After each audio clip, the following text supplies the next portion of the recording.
Hey guys, Joe here. Thanks for checking out another video on the channel. Greatly appreciate it. If you're new to the channel, don't forget to get subscribed. Really appreciate that. You guys have gone gangbusters in helping me grow it so far in the last 2 months, and I want to continue doing that. It looks like we're on track to hit 100K by the end of the year. If we can do that, it'll be awesome, and we will figure out some cool giveaways for that. To that end, get subscribed, hit the links, all that stuff, and if you feel like helping the channel directly, super thanks are enabled. You can just leave a tip for your Witcher. Today, we're taking a look at a piece that I was really interested in because I'd seen it like 3 months ago, but it was completely out of stock. Came back in stock, so I had to pick one up. I did have to sell my high-power clone, which was also made by Gerson. So unfortunately, that guy's gone, but I can always get another one of those. This guy is, as I said, a Gerson. Came from Liberty Arms, Harrisonburg, Virginia. I can't link them, but go ahead and just Google it. Harrisonburg, Virginia, Liberty Arms. And yeah, when I saw this was available, I had to pick it up. Now, you guys have probably seen the short on it already, but what we have here is the Gerson Regard, which is what Gerson calls their version of the Beretta M9, or excuse me, the M9A1, which is what the style is more after, or the 92FS. But this one, as you can see, is finished in a ridiculous white and gold. The more I look at it, the less ridiculous it actually is. Now, there are several options for different coloring. There's a black one with ivory grips, black barrel but gold accents, which looks a little bit classier. There's also the Stormtrooper edition, which is all this gold is black. But when I saw this one, you know what comes to mind for me is the Iron Man space armor from Marvel's Avengers. Google it if you haven't seen it. But also, white and gold, man, just looks kind of cool. So this is a Davidson's exclusives. Davidson's is a distributor of firearms. So what they do is they have this done to the guns.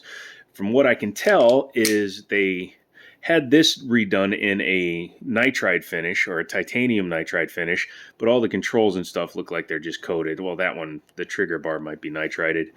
But overall, the look is pretty damn cool, you have to admit when you take a look at it. And it is a railgun, which EAA and Gerson like to do. So that's pretty awesome. Has one 18-round magazine with it out of the box. I'll be adding more magazines. These are interchangeable with Beretta. You do have to pay attention because Taurus uses a fatter cut than Beretta or Gerson does. So you have to be aware of that. Beretta uses this thin cut. So if you want to run like the 33 rounders, you have to get the right ones. But yeah, that's pretty cool. Let's just kind of take a look at it on the outside.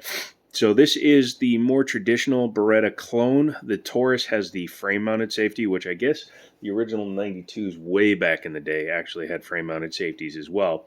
But this has the traditional slide-mounted safety with the decocker feature, which you can then just disengage and then you're in double action. Yes, this is a double action to single action pistol. I've discussed that in a bunch of videos and some shorts, but I'll show it again real quick. So when it's decocked, you start in what's called double action. So when you pull the trigger, and by the way, double action, single action refers specifically to the trigger, not the overall gun itself, just the trigger. When you pull the trigger on a double action gun, you can see that it cocks the hammer and releases it in one pull. The benefit of that is you can load this gun, decock it, and start it in double action mode. You can leave it with the safety off, or if you decide to run it with safety on and decocked, that's up to you. However, this style is designed to be run decocked, safety off. But when you do that, you have double action for your first shot. If you rack the gun and don't put it on safe or decock it, then you go into a single action, but you cannot engage safe on this gun while it's in single action. There are some guns out there that allow you, like the Taurus, to put it into safe while in single action mode. So you do have to keep in mind that if you decide to try to carry it like this, you have no safety at all. But the trigger pull is much lighter because the trigger is doing one thing. That's it, dropping the slide, or dropping the hammer, excuse me. I kind of Did a little bit of tuning to this one already, which we'll see when we take a look at it. Typical Gerson box cut foam down here. It's cut out for the optics because they use this box for all of their different sidearms. Cleaning brush and a gun lock and your Regard MC manual. Now, outside of the funky coloring, you do have a 1913 style pick rail down here, which is nice because then you can put your lights, lasers, bazookas, or double 45s and 90-degree red dot like I've done in a couple of shorts. The Regard, the Taurus PT92s, and the Berettas all have the exact same controls outside of the one safety, so they have magazine release right there. And on this gun, it is drop free because there is no magazine disconnect, meaning, yes, the gun fires without the magazine installed. Has a standard style hump here, again, M9A1 style, with some finger grooves cut into the metal. And this is an alloy frame, so it is in the metal. And this is a steel frame because this is a heavy gun. Probably weighs as much as a 1911. The front of the trigger guard is curved, which is cool. The way that it's done, you have a lip here, so if you do have a lights, lasers, bazookas mounted up, they will flush fit. Otherwise, if you're going really fast and you need to grip on the front of the trigger guard, you can. Let's see here. Nice slide lock, slide release. It's a little extended, easy to hit, works well. Safety decocker again, works well, does not spring back up, which is very common.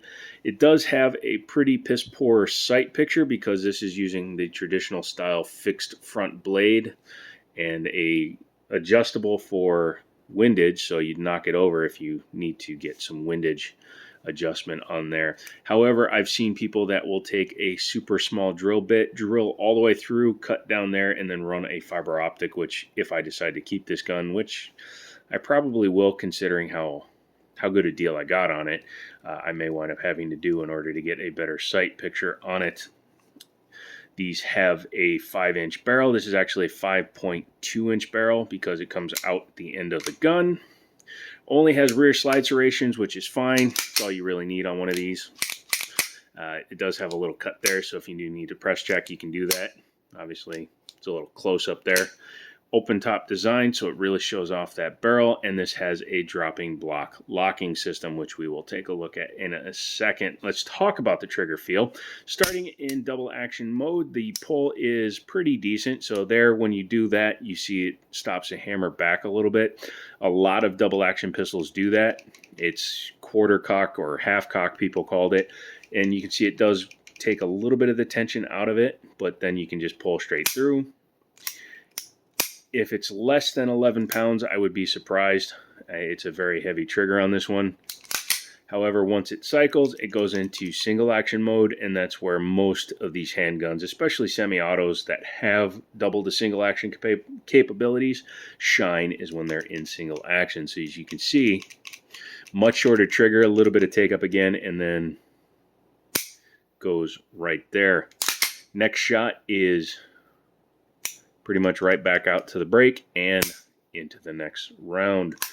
Yes, you will see me dry firing a lot of guns on this channel. Dry firing does not hurt centerfire semi-automatic pistols, and quite frankly, I don't care if I put some scratches on this thing because I'm taking it to the range on Sunday and I'm going to put 100 rounds through it, so this thing's going to get dirty.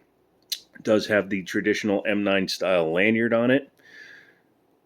I don't really care either way. Take it or leave it. Does nothing for me. I may wind up changing out these grips just depending on how dirty they get at the range. I did oil it already, which is also why there's a little bit of discoloration here on the back of the frame already. What do you say we take it apart? I'm all for that. Jet Li style, for number one. Always safety check. Yep.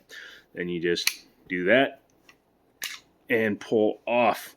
Let's actually start with the frame. I use a Wilson Combat Extreme Lube, so that's a red oil, so you'll see a little bit of a red tinge in there, but overall the fit and finish is pretty nice. You'll see that I actually took some of their coating off. It's a very hard coating. It actually went through a lot of sandpaper to get it down to here, but I like to tune my guns, get them nice and working well. Sometimes I'll change some spring rates, but I won't mess with that until after I shoot it. But this will help ensure that like the finish doesn't gall up and then stop the slide. I hate when that crap happens.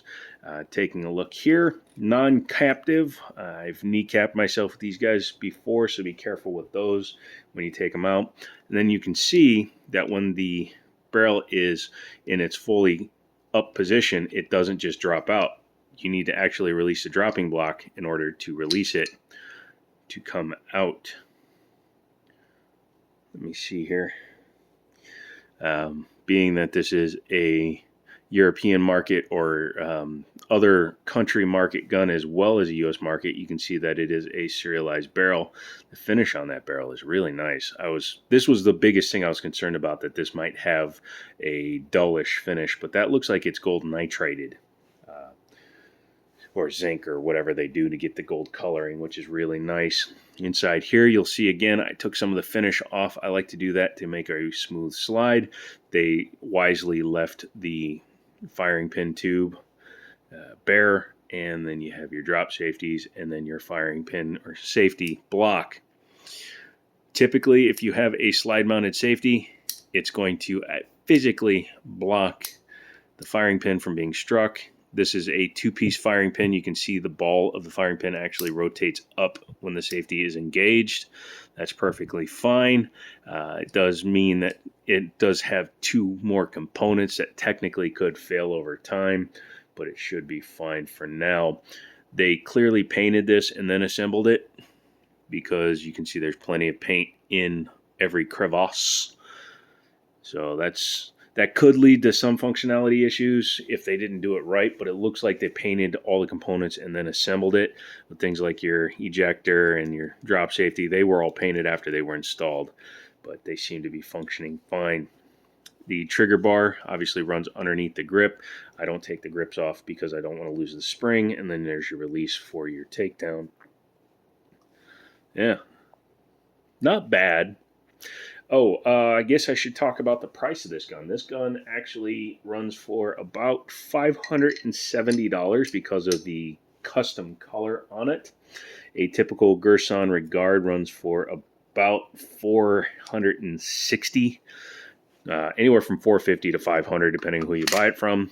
But this version is a little bit more expensive because it is custom finished. Just that barrel probably costs $75 to $100 to redo.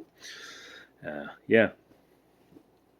But that is the Gerson MC Regard, or Regard MC, in custom white and gold. I think it looks amazing. It should shoot fine. Should shoot like any other Gerson Regard, and I know they shoot good, but I'm going to take it out to the range anyways. I do have some accessories that I want to put on it, but I cannot because they are under embargo. I can't talk about them yet, but as soon as I can put those on, I will, and make some videos about those too. So if you like what you've been seeing, you want to see more cool stuff like this, make sure to give me a thumbs up. Leave me a comment, suggestions. Let me know how well your finish is holding up if you have a custom painted anything that's been done by Davidson's, because I don't have a ton of experience with them, but we'll have to, I guess, do some field testing. I think the barrel will hold up fine because of the finish on that. Where I think we'll have some paint issues will be this white paint they used on it. It is nice to see that the paint is consistent, but again, we'll have to see what happens. So come back for the range video. Daniel and I are going out to the range this Sunday to shoot a whole bunch of different stuff, and it ought to be fun. So come back for that. Leave me a comment, thumbs up, super thanks, all that good stuff. And as always, I'll talk to you later.